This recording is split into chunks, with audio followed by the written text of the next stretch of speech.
Aleluia! Graça e paz, igreja! Estamos aqui mais essa quinta-feira para juntos adorarmos aquele que é digno de toda honra e toda glória, para recebermos a palavra de Deus que Ele tem preparado para nós nessa noite. E eu te convido, assim como nas quintas passadas, nas quintas anteriores, a entregar tudo que você tem diante do Senhor, a apresentar a Ele a nossa vida como uma oferta. Então vamos celebrar ao único Deus, ao Deus que é digno de todo louvor e toda honra. Aleluia!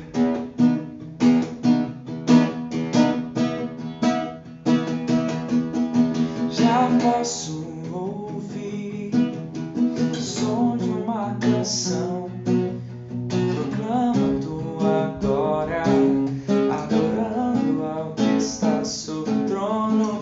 Abre os meus olhos, os céus estão se abrindo sobre a terra, sobre a terra.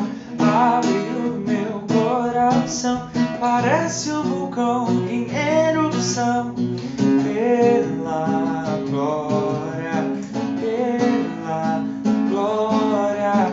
Abre o meu coração, parece um vulcão em erupção, pela glória, pela glória. Majestade nas alturas, não há outro igual. Deus eterno, poderoso, santo, santo és.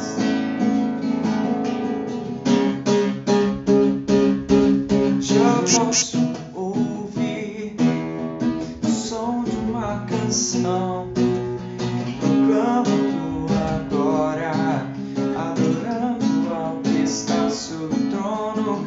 Abre os meus olhos, os céus estão se abrindo sobre a terra, sobre a terra. Abre o meu coração, parece um vulcão em erupção, pela glória, pela glória. Abre o meu coração, parece um vulcão em erupção, pela glória, pela glória. Majestade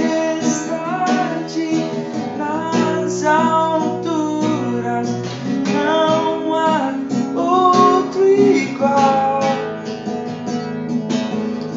Deus eterno, poderoso, santo, santo és.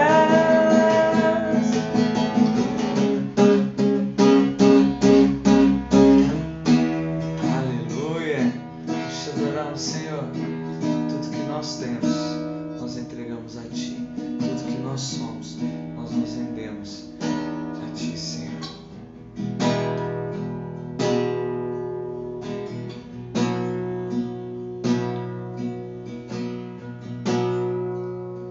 Quem é esse que vem nos abraçando? Quem é esse que vem nos constrangendo com olhar? Ele é tão sábio, ensina em amor. Ele é tão manso, cuida dos corações. Quem é esse que vem nos abraçando? Quem é esse que vem nos constrangendo com olhar? Ele é tão sábio, ensina em amor. Ele é tão manso, cuida dos corações. Ele entrou em casa, ele está na mesa. observa, sabe que o esperamos e a parte do pão. Os nossos olhos se abrem, reconhecemos quem tu és. Ao som da tua voz, os nossos corações queimam de amor, queimam de amor. Nós amamos a casa, perfumamos ela toda, nós preparamos a mesa do meu lugar de honra. Nós amamos a casa, perfumamos ela toda, nós preparamos a mesa do meu lugar de honra, do meu lugar de honra.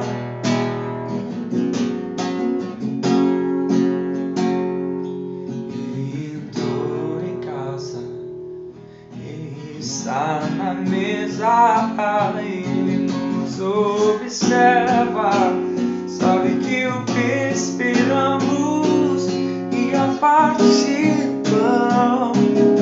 Os nossos olhos se abrem, reconhecemos quem tu és. Ao som da tua voz, os nossos corações queimam de amor, queimam de amor. E ao partir do pão, os nossos olhos se abrem, reconhecemos quem tu és. Ao som da tua voz, os nossos corações queimam de amor, queimam de amor. Nós arrumamos a casa, perfumamos ela toda, nós preparamos a mesa do meu lugar de honra. Nós arrumamos a casa, perfumamos ela toda, nós preparamos a mesa do meu lugar de honra. Nós amamos a casa, perfumamos ela toda, nós preparamos a mesa do meu lugar de honra. A ti, Jesus, do meu lugar de honra, do meu lugar de honra. A graça e a paz do Senhor Jesus. Estamos aqui, queridos, para começar a nossa Quinta Viva. E graças a Deus, estamos ao mesmo tempo tendo o nosso culto presencial e este online, que são dois cultos diferentes, né? Porque na quinta nós não gravamos, não fazemos o culto online na quinta, apenas gravamos para os que não podem ir ao culto, tá ok? Mas eu quero te estimular você a orar, a buscar em Deus, a confiar no Senhor e, à medida do possível, estar retornando à casa do Senhor. Toda quinta, 8 horas, culto às 20 horas, culto presencial, domingo, 9 horas da manhã e domingo, 18 horas, ok? Contamos com vocês. Está sendo projetada aí também a conta da igreja para as nossas ofertas, nossos dízimos. Seja fiel ao Senhor, porque Deus é fiel. Estamos numa nova empreitada, os irmãos já sabem, né? Da compra do terreno de nossa igreja. Eu creio que Deus vai prover, eu creio que Deus vai fazer um milagre. Então, tenha fé, porque Deus está contigo. Amém? Todo aquele que semear vai ser ricamente abençoado. Nós estamos semeando para homens, estamos semeando para o próprio Deus. Então, toda semente que você trazer em prol da construção, em prol dos seus dízimos, das suas ofertas, das suas primícias, Deus vai derramar sobre sua vida. Seja fiel ao Senhor. Amém? Te dou graça por pela sua vida, porque você é fiel. Que Deus te abençoe fortemente. Quero estar orando então para nós começarmos o nosso culto. Eu sei que hoje vai ser maravilhoso, vai ser tremendo essa noite. Deus vai falar o seu coração. Feche seus olhos então, vamos orar. Pai, em nome de Jesus, te damos graça, ó Deus, sopra sobre nós teu poder, tua graça. Fale conosco, nos proteja, livre de todo mal, de toda adversidade, de todo levante do inferno contra nós. Que possamos ir em frente na dependência total do teu Espírito Santo. Te louvamos em nome de Jesus. Amém? Então, querido, nós vamos meditar um texto que está em Gálatas 6:17. Se você puder abrir a sua Bíblia aí, Gálatas 6:17. Eu quero ler apenas um versículo só. Gálatas 6:17. Quanto ao mais, ninguém me moleste, porque eu trago no corpo as marcas de Cristo. Amém? Essa é uma frase emblemática de Paulo. Ninguém me moleste, porque eu trago no meu corpo as marcas de Cristo. É sobre isso que nós vamos estar meditando hoje. O nosso tema: quais são as nossas marcas? Paulo falou que trazia no corpo dele as marcas de Cristo. Agora quero perguntar para você e para mim também. Qual que é a minha marca? Qual que é a sua marca? Quais são as nossas marcas que nós trazemos no nosso corpo, as marcas de Cristo? Para entender um pouco o que Paulo exatamente quis dizer aqui, eu quero ler também mais um texto que está em 2 Coríntios, capítulo 11. Eu não vou ler todo, vou ler apenas alguns versículos para você ter a noção do que Paulo estava dizendo aqui. Quando Paulo falou que eu trago as marcas do corpo de Cristo, eram marcas literalmente. Não era a marca das mãos furadas que Cristo teve, do furo lateral onde a espada, a flecha, lá na cruz furou Jesus Cristo. Não era nos pés também quando os cravos furaram, não eram essas marcas. Está falando das marcas pessoais que ele teve por trabalhar o evangelho, das perseguições, das lutas, das tramas, de tudo que ele passou em prol do evangelho. E quando Paulo falou que eu trago as marcas do corpo de Cristo, ele está dizendo que valeu a pena. Eu quero ler apenas aqui algumas aqui, ó. 5 vezes, 2 Coríntios capítulo 11, versículo 24. 5 vezes recebi dos judeus uma quarentena de açoite menos 1. Ou seja, 5 vezes Paulo recebeu chicotada, 49 chicotadas em 5 vezes. Fui fustigado, 3 vezes fustigado por varas, 1 vez apedrejado, em naufrágio 3 vezes. Uma noite inteira fala que ele passou boiando no mar. Meu Deus! Trabalhos e fadigas e vigílias muitas vezes, jornadas, frios, perseguição de amigos, de gentios, perigos. Depois ele fala, além das coisas exteriores, versículo 28, há que me pesa sobre mim diariamente a preocupação com todas as igrejas. Aí você entende que Paulo está falando. Então Paulo tinha marcas físicas das perseguições, das lutas, dos levantes contra a vida dele, em prol do evangelho. Agora, irmãos, então nós temos que ter marcas por pregar a palavra. As marcas exteriores, ela nem sempre condiz com a realidade. Vou dar um exemplo. Tem pessoas que tatuam, desenhos, nomes, fotos, mas aquilo é apenas um desenho, não condiz com a realidade. Cicatrizes, todos nós temos cicatrizes da nossa infância, mas aquilo não quer dizer que nós vivemos uma vida intensa.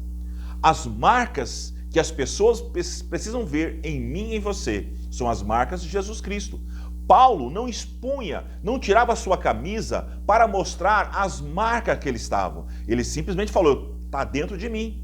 Mas as demais pessoas vinham a praticidade de como ele vivia, de como ele praticava, de como era o dia a dia dele e podiam ver as marcas de Cristo. Amém? A igreja hoje, nós precisamos ter as marcas de Cristo, porque as marcas nos identificam. As marcas não é apenas para demonstrar uma ferida, mas para demonstrar que nós vencemos aquela dor, que nós vencemos aquela luta, que nós vencemos aquela adversidade. Você e eu precisamos ter as marcas de Cristo, porque é as marcas que nos identificam. Igual uma casa. Toda casa ela tem um número, né? Pela lógica, tem que ter um número da casa. Aquilo identifica. Se está escrito o número 200, você dá o número da sua rua e a casa, número 200. Qualquer pessoa, ao chegar na porta da sua casa, ver o número 200, sabe que você mora lá. Então isso te identifica.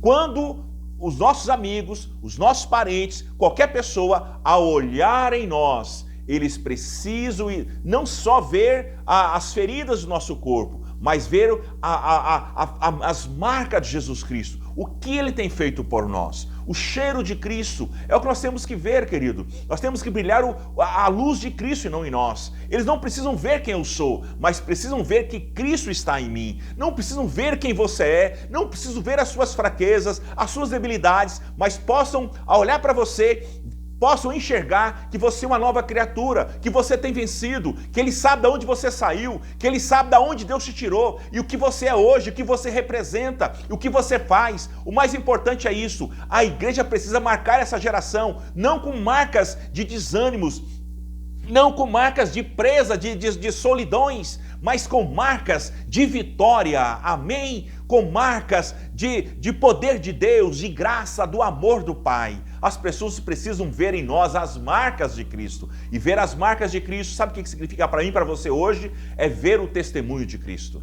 Quando alguém olha para você, que você fala que você é cristão, ele tem que enxergar uma coisa diferente. Ele tem que enxergar a obra de Cristo em você. Mas quando algumas pessoas falam que são cristãos e eles olham para elas e só enxergam os erros, e só enxergam o problema, e só enxergam a vida desregrada, isso está errado. Não é isso que tem que chegar em nós.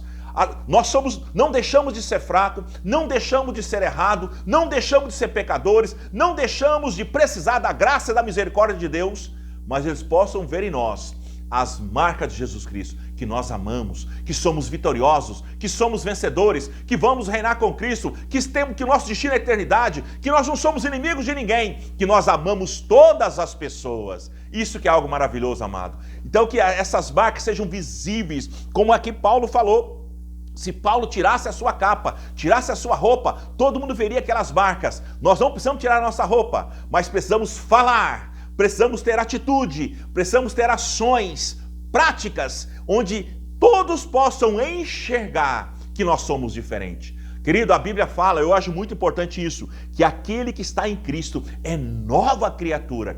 O que uma nova criatura faz? Eu entendo que uma nova criatura sempre faz coisas novas e coisa que ninguém faz. Amado, comece a fazer o que ninguém está fazendo. Aí você vai ver que as pessoas irão te olhar e verificar em você o que está acontecendo com esse rapaz, com essa moça, porque ele está fazendo algo que ninguém faz, algo que já deixamos de muito tempo de pensar ou essas atitudes, mas ele está fazendo. Isso é muito importante. Jesus Cristo, quando veio a essa terra, ele começou a fazer o que ninguém estava fazendo. Começou a amar os pecadores, começou a amar os rejeitados, começou a curar, começou a ensinar, começou a cuidar de todos eles. Isso chamou a atenção. Jesus Cristo tinha marcas do seu ministério, eram visíveis. Todo mundo, ao olhar para aquele Galileu, sabia que era diferente. E chegou um momento que alguns disseram, olha, ninguém falou como ele falou, ninguém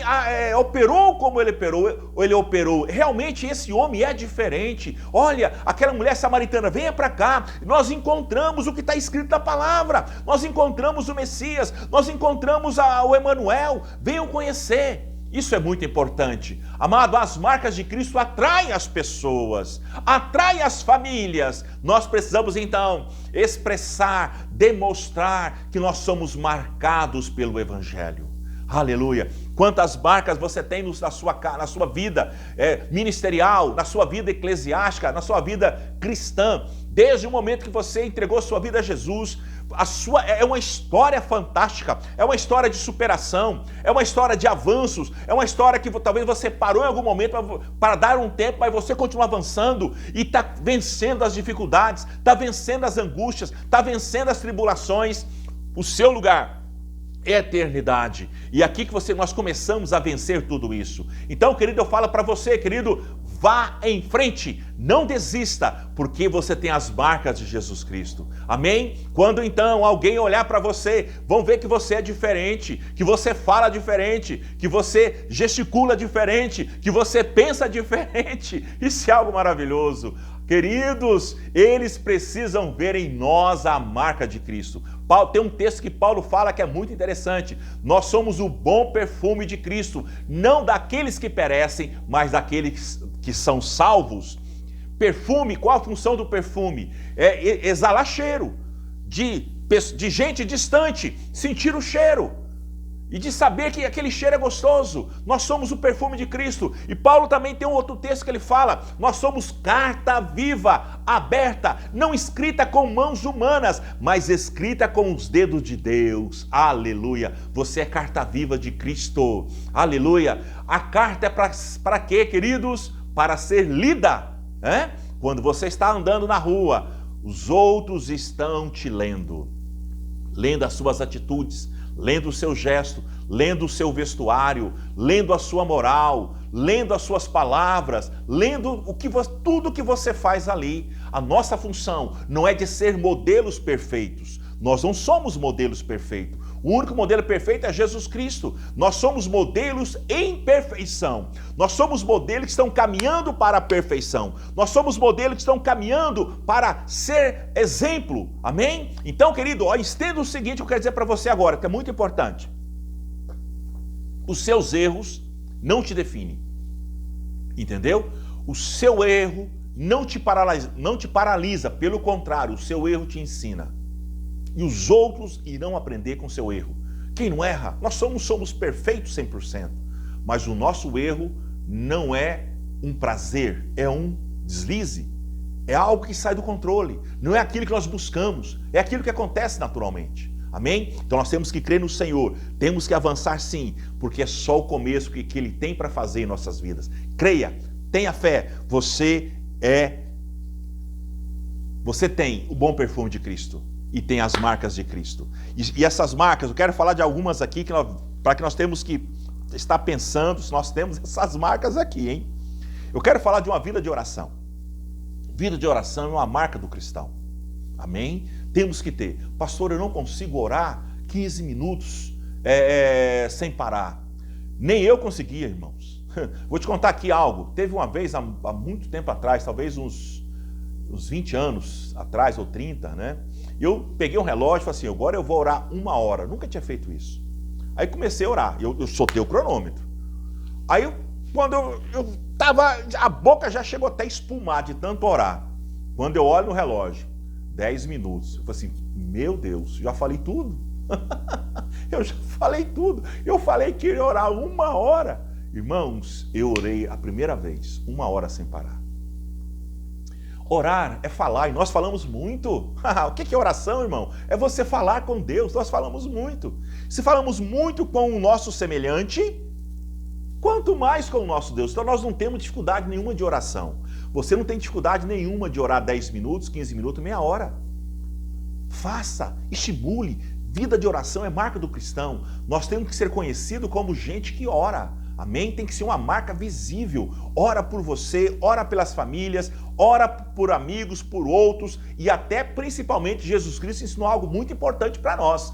Orar pelos que nos perseguem, orar pelos nossos inimigos. Que recompensa, irmão? Tem você orar só pelos bonitinhos, os queridinhos? Não, nós temos que orar também por todos que nos perseguem.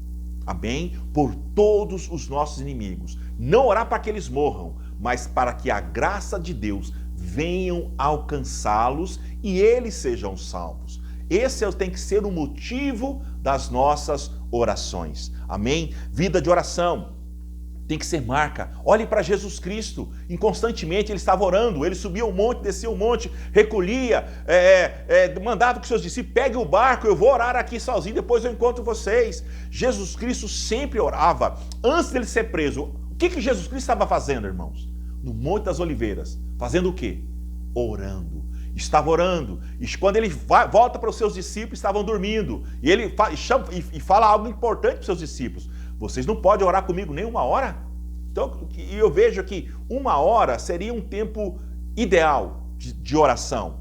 Pastor, eu não tenho tempo de orar 1 hora o dia inteiro. Fatia essa oração. Ore 15 minutos, a hora que você acorda. Antes do almoço, mais 10. À tarde um pouquinho, à noite um pouquinho. A hora que você vê, o somatório vai dar mais de 1 hora. Vida de oração tem que ser a marca do cristão. O crente que não ora, ele não avança em todas as áreas. Tem um jargão, né, que fala, ora que melhora. Quando nós oramos, nós temos que crer que as coisas irão melhorar. E se não melhorar, vai melhorar. Creia em nome do Senhor. Vida de oração, é tempo de orar, amados. Nesses momentos de angústias, de tribulação, a oração não é a última, nem a primeira, mas é a única saída. Temos que orar. Ore, né? Por que você acha que os leões não comeram Daniel quando entrou naquela cova de leões? Ele tinha uma vida de oração, querido. Ele orou. Daniel, os leões não sentiu o cheiro da carne, entendeu? Enquanto o diabo sentiu o cheiro da sua carne é símbolo de pecado, de erro, ele sempre está ao seu redor. Mas quando ele não sentir mais o cheiro da nossa carne, ele nem sabe onde nós estamos. Vida de oração. Precisamos ter uma vida de oração diária. Essa é a marca do cristão. Amém? Que faça parte de você esse tempo de oração. Ore por você, ore por mim, ore pelo seu pastor, porque eu tenho orado por você. Eu postei uma frase interessante esses dias, né, que fala o seguinte, que Deus não desistiu de mim, eu não posso desistir de você. Se você entendeu isso, faça isso com os demais. Deus também não desistiu de você, e você não pode desistir de ninguém. Amém? Vamos entender os princípios da oração. É tempo de vitória. O Senhor Deus quer que nesses dias a igreja seja despertada a um tempo de oração, a um tempo de clamor, a um tempo de intensidade, porque está próximo de voltar. Então a primeira marca que eu quero dizer aqui é a vida de oração. A segunda marca importante que eu quero falar aqui chama-se santidade. Santidade, amados, hoje a sociedade está banalizando demais o que é santo. Existe na filosofia e que nós entendemos um pouco na vida cristã e teologia, que foi um dos grandes debates, que é o santo e o profano, entendeu? São dois extremos, santo e profano, são aversos, eles não têm coesão, o que é santo não combina com o que é profano, só que tem um detalhe, nos momentos atuais, os padrões têm invertido, o santo está colidindo com o profano. Ou seja, o santo nesses dias é misturado com o profano. Quantas atitudes para nós hoje é normal?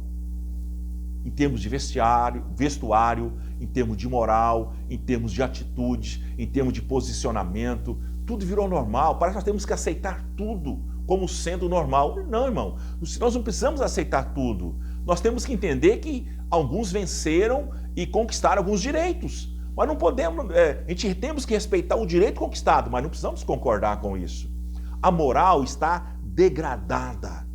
O sistema moral da sociedade é uma das causas de vivermos essas crises. Não tem mais respeito, não tem mais humildade, né? Ou seja, segmentos estão isolados. O cristianismo de um lado, o catolicismo do outro, o homossexualismo do outro, tudo isolado, diversificado, não tem unidade. Separados. Amado, a nossa função é de trazer esse povo distante para o Senhor. Mas quando eles vierem, eles precisam de mudança. E o processo é uma caminhada, o processo é uma vida cristã. Santidade, onde está a santidade? Tem que ser a marca do cristianismo hoje. Eles têm que ver em mim que eu sou santo. Eles têm que ver em você que você é santo. Que você, santo significa separado. Santo não é aquele, né? Aquele que tem a auréola na cabeça, né? E virou santinho. Aquela musiquinha. Não é isso, não. Vestir uma roupa que protege bem o corpo, que não expõe o corpo, não quer dizer que é santidade. É uma das coisas que tem que ter. O nosso corpo nós temos que guardar, não está escancarado e demonstrando para todo mundo ver. Mas isso não quer dizer que quem veste roupa comprida é santo, quem veste calça comprida é santo, quem veste social é santo. Isso não quer dizer, mas é aconselhável que tenhamos trajes decentes para relacionar na rua ou em qualquer lugar. Santidade sempre foi princípio de Deus. O Senhor fala em 1 Pedro 1,19, sede santo porque eu sou santo. Sede santos, plural, todos nós. Sede santos, todo mundo é santo, né? Porque ele é santo. Isto é importante. A santidade tem que ser uma marca. Eles têm que ver que nós somos separados. Estamos no mundo, mas nós não somos a favor desse mundo. Estamos no mundo, mas nós agimos totalmente contrário ao que todo mundo faz. Se aquilo ou aquilo outro é normal para ele, para nós não é. Nós damos o direito de não misturar com tudo isso. Em Salmo 1 tem um versículo interessante que fala que não se assenta na roda dos escarnecedores. O santo não se mistura com esse povo. Tem relacionamento, mas não é aquele amigão próximo de sentar na mesa. O que a mesa de escarnecedor fala? É falar mal, falar do outro, falar de sexo, falar de moral, falar de coisas contrárias à palavra do Senhor.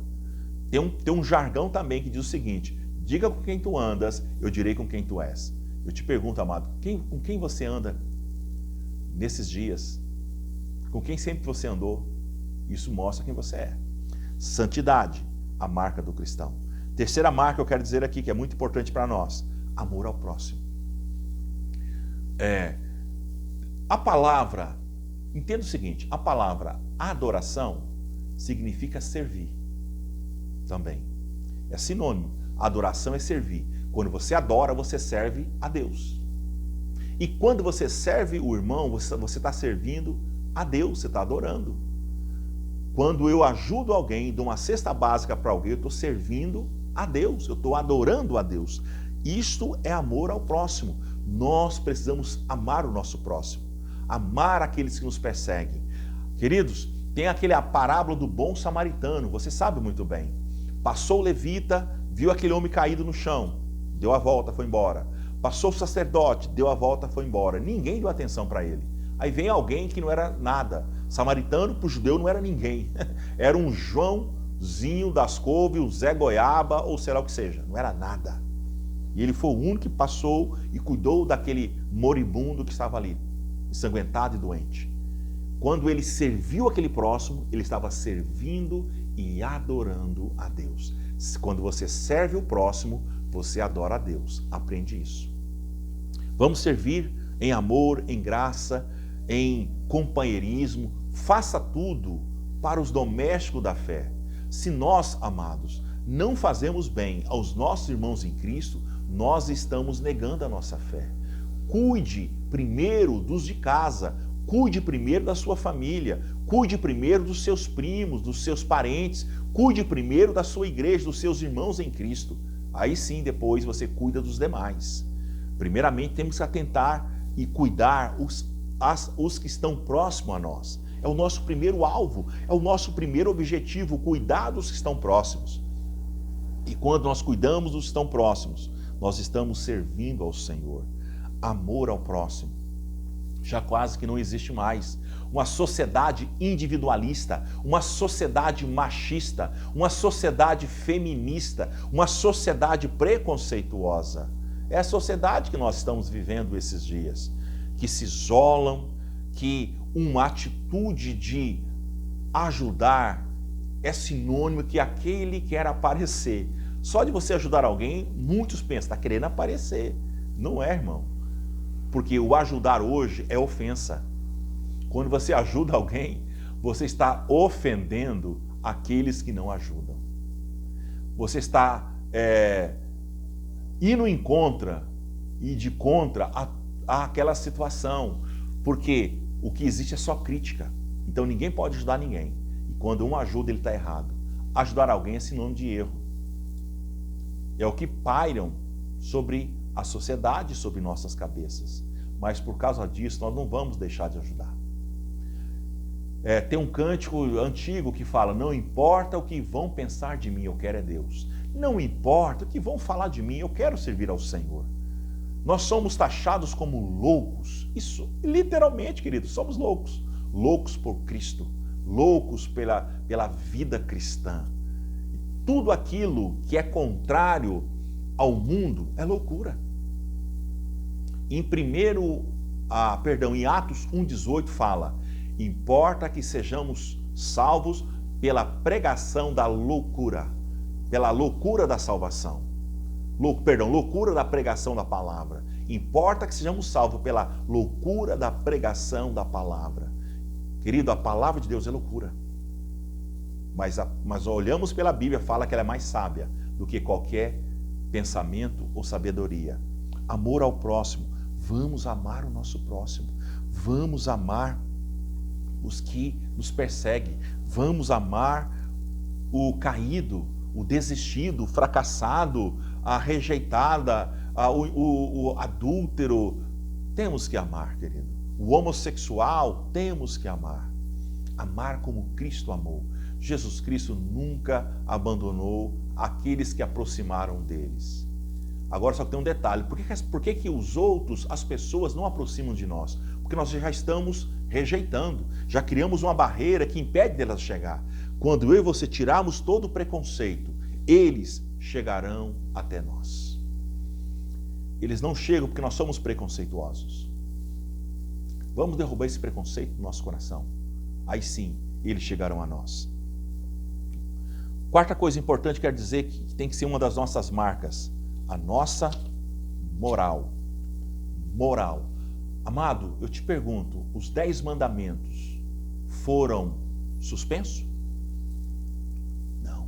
Jesus Cristo, ele fala o seguinte, ele fez uma condensação. Ele falou o seguinte, pegou os 10 e falou o seguinte: amar a Deus acima de todas as coisas e o próximo como a ti mesmo. Ele pegou os 10 mandamentos e colocou nessa palavra. Se nós olharmos para os 10, os 6 primeiros está ligado a amar a Deus, né? E os demais 4 está ligado a amar as pessoas. Se você não ama a Deus e não ama o seu próximo, você não cumpriu os 10 mandamentos. A lei moral ainda vale. A lei de Deus, a moral de Deus, a moral humana, nós temos que preservar, temos que cuidar. Somos seres moralistas, não daquela moralista que é um peso. A moral não pode ser um peso, não pode ser um fardo, não pode ser um problema para a humanidade. É o que tem acontecido. Há um trabalhar na mente de que moral é peso, de que moral é tabu que tem que ser quebrado, de que moral é retrocesso e é atraso. Isso é errado, é um ledo engano, são estratagema, estratégia de Satanás na mente das pessoas, na mente do ser humano, na mente do homem. Porque quando se fala em moral, né? Eu fiz um curso superior na UFO, Ciências Sociais, que lá a maioria dos professores não eram casados civilmente. Como diz aquela palavra, amigado com fé, amigo é. Como casado com fé, amigo é. Algo nesse sentido, você sabe, né? Esse provérbio aí que eu não estou lembrando exatamente, né? Que fala isso. Fala que amigado com fé, casado é. Acho que é isso mesmo. Quem amigou com fé, casado é. Então os professores meus que eram casados, todos eles eram amigados. E nenhum deles usavam aliança de casamento. Porque, não precisa. E eram casados, viviam... Tinha um professor lá que tinha 35 anos, que moravam juntos. E não eram casados legalmente no papel. Eles são contra a instituição do casamento. Eles acham que não precisa de rito. Isso é um tabu. É o que não só eles, como alguns e outros, e mais outros, e mais outros estão pensando hoje. Não precisa mais desse negócio de casamento, de papel. É só você morar junto, tá bom? Não deu certo, você separa. A moral está sendo quebrada, os princípios de Deus. Amados, os 10 mandamentos não é para a igreja, é para todo ser humano. É para tudo. Quando Deus colocou os 10 mandamentos, no primeiro sentido, foi para trabalhar com Israel, e Jesus Cristo, ele expande para todas as nações, e para todo ser humano, para todo ser vivente que tem fôlego. A moral que Deus tem é para o crente e para o descrente, e para o cristão e o não cristão. A sociedade está muito banalizada. As atitudes, as ações, está uma sociedade virada de cabeça para baixo, onde o certo e o errado têm o mesmo peso. O que é certo e o que é errado? Tem um filósofo chamado Protágoras, e ele falava uma frase: o homem é a medida de todas as coisas. Lindo, maravilhoso, só que tem uma armadilha aí. Se eu sou a medida de todas as coisas, eu meço o que eu acho que é certo, e está certo para mim, mesmo que está errado para você. Ou seja, cada um é a medida da coisa, cada um decide o que quer, cada um pensa o que quer. Então não existe verdade verdadeira, parece uma redundância, verdade verdadeira ou verdade absoluta. O que existe são verdades relativas, e é verdade. Para eles, a verdade relativa é uma verdade, é um consenso. Isso é errado. Nós estamos imersos em verdades relativas, como sendo verdades absolutas. Isso é enganoso, amado. A verdade absoluta vem de Deus. A verdade absoluta vem do Senhor. Não é uma verdade que serve para mim, não serve para você. Tudo que serve para mim e não serve para você é verdade relativa. Tudo que serve para mim e serve para você é verdade absoluta. A única verdade absoluta que serve para todos é a palavra de Deus. O resto é relativo.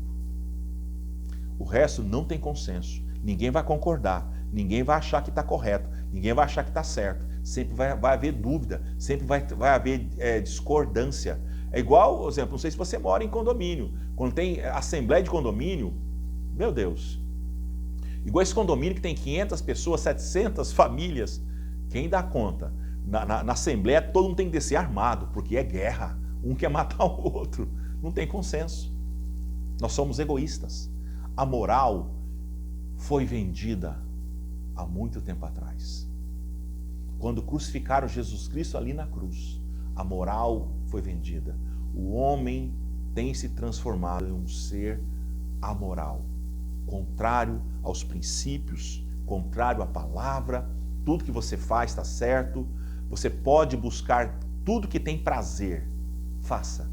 É o que todo mundo pensa e age. Se tem prazer, faz. Você está feliz? Faz. Amado, nem tudo que eu estou feliz eu tenho que fazer. Tem situações que tem atitudes, né, que mesmo estando feliz, se eu tomar aquela atitude, vai incorrer em uma coisa ruim. Não viva tudo pelo prazer. O prazer não é tudo na nossa vida. Não seja o hedonismo. O hedonismo era uma filosofia na época de Jesus que se tinha prazer, faça. Ou seja, viva pelo prazer. A moral foi barateada, fatiada, destruída. Nós temos que ter essa marca, mesmo que o outro não queira ter. E a última que eu quero dizer aqui, uma marca que nós temos que ter, a última marca, é emoções controladas. Como é que está a sua emoção? Estamos já 1 ano e 2 meses nessa pandemia que não acaba. E tivemos tempos difíceis que ficamos há muitos momentos dentro de nossas casas. Horas e horas, dias e dias. Teve famílias que ficaram 1 mês sem sair de casa. E toda a sacolinha aplicava, que boa, cozinhava, entramos em tantas paranoias e o vírus matou muitos desses paranoicos. Muitos que entrou na paranoia do medo acabou sendo acometido pelo Covid. Emoções, como é que estão as nossas emoções no meio dessas crises existenciais? Na incerteza de viver ou não viver, na incerteza de pegar o Covid ou não pegar, na incerteza de ser curado ou não, na incerteza de ser vacinado ou não. Haja, como Galvão Bueno fala, haja emoção. E há momentos que o nosso coração não tem mais espaço para tanta emoção. O que nós precisamos fazer? Que as nossas emoções sejam controladas pelo Espírito Santo. As emoções nos traem. As emoções são boas. As emoções são necessárias. Mas nós temos que cuidar. Todo homem que vive pela emoção, a vida dele se torna um fracasso. As emoções dão cor e brilho, magia, né, à vida, mas nós não podemos viver por elas. Temos que expressar as emoções, mas não viver pelas emoções. Em alguns momentos, as emoções são confundidas com voz de Deus. Ah, Deus falou comigo. Falou coisa nenhuma, foi a sua emoção. Vamos pensar num exemplo. Você quer comprar uma geladeira. Aí você chega lá, aquela geladeira cromada, bonita, duplex, triplex, seja uma que abre para duas portas, aquelas lindas, sabe? Que abre duas portas, igual aquela geladeira americana. Você encanta. Aí você fala, Deus falou comigo para comprar aquela geladeira. Ou então, Deus falou comigo para comprar aquele carro, o homem. Isso é emoção. Talvez Deus nem falou que é para você comprar aquela geladeira, aquela televisão, aquele carro, aquela bicicleta, aquela moto. Emoção, desejo, necessidade, prazer. Temos que tomar muito cuidado. Não confunda emoção com voz de Deus. A voz de Deus não está na emoção. Elias, quando entra para a caverna, ele confundiu. Terremoto, é Deus falando. Aquele vento forte. Deus falou. E aí quando vê aquela brisa suave, aí Deus fala com ele, sai para fora. O que você está fazendo aí, Elias? Vem para fora. A voz de Deus é diferente das nossas emoções. E nós confundimos voz de Deus com as nossas emoções, com o que nós pensamos. Talvez você está fissurado na mente uma coisa e fala que Deus está falando aquilo com você. Tenha cuidado. Por isso, antes de decidir, nós precisamos orar muito, buscar em Deus a resposta. Porque dele vem a resposta, dele vem a situação. Não confunda emoção com voz de Deus. Precisamos então que as nossas emoções sejam controladas, ajustadas, para que possamos viver uma vida tranquila. Tem muitos que são desequilibrados. Qualquer coisinha, eu sou assim mesmo, eu sou explosivo. Coisa nenhuma, amado. Isso é porque você quer. Se você é um homem explosivo, é porque você quer ser assim. Você se deixa se levar. Controle. Amém? Tenha bom ânimo, tenha domínio próprio. Não seja qualquer coisinha, pega fogo, incendeia. Não, irmão. Todo descontrolado, ninguém quer ter relacionamento, ninguém quer conviver com gente descontrolada, desequilibrada emocionalmente. Precisamos, então, ajustar e controlar as nossas emoções. No momento da tristeza, se você não controlar, você entra numa depressão. No momento de uma perda, se você não saber tratar com a perda, você entra numa depressão. Aí você, a depressão é do diabo. Nem sempre. Porque você se fechou, excluiu, se isolou, não conversa com ninguém, não quero falar com ninguém. O que você acha que você está buscando, filho? O que você está buscando para você é uma depressão. Porque está se isolando, não conversa com ninguém, não atende telefone, não conversa com nada, se excluiu das redes sociais, não quer papo, quer ficar sozinho. O que vai acontecer é uma depressão. Não se isole. É um caminho perigoso e talvez sem volta. Precisamos então clamar para que o Senhor, para que o Espírito Santo venha controlar as nossas vidas. Amado, eu falei aqui só sobre 5 marcas que precisamos ter. Eu te pergunto para você tem elas ou outras mais? Quais são as marcas que você tem? Paulo falou bem claro no texto, eu trago no meu corpo as marcas de Cristo. Efésios 6, versículo 17. Quanto ao mais, ninguém me moleste, porque eu trago no corpo as marcas de Jesus. Paulo trazia as marcas. E você entendeu, Paulo tinha marca física. Mas o que ele queria dizer, que as marcas físicas foram provocadas pelas marcas espirituais que ele tinha em Cristo. Essa era a marca que Paulo está falando. Eu tenho as marcas de Cristo. Por servir ao Senhor, me marcaram fisicamente.